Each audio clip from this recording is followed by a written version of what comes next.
And that might, the next question might have something to do with that, but next question is that, is it, do we need meditation? Do we need to practice meditation in order for us to practice your teaching? It's a tricky question. I would say no is the answer, but that's not to say true meditation. The question is, what is meditation? And true meditation is just pure consciousness, presence, aware of itself, consciousness, aware of itself. That is true meditation. Now, there are lots of meditation practices that can give you certain kind of skills, certain kind of peace, certain kind of strength.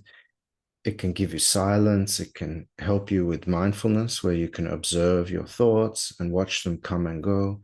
And in watching your thoughts come and go, you can be aware of the impermanent nature of thoughts and everything.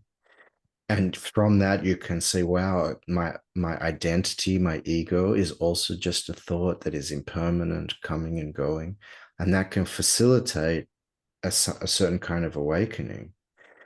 But the thing is that most meditation involves a me doing something to get something else.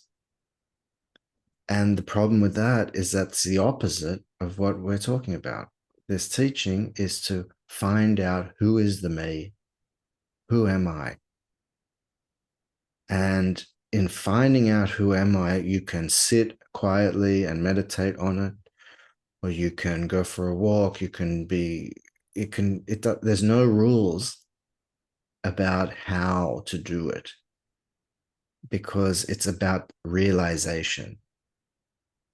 So, the Buddha, he went into a cave for 7 years and meditated and fasted and didn't eat. And it didn't work. When he left the cave, he said, that didn't work. And so then somebody gave him some rice pudding or something, is the story.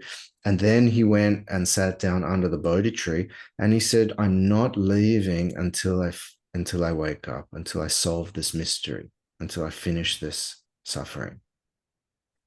And so the meditation was in the caves and doing prostrations and fasting and all of this kind of stuff.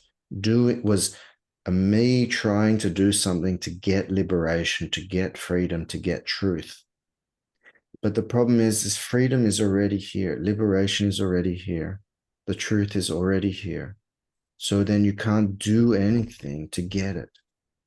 Because if you do something to get it, then you think it's not already here.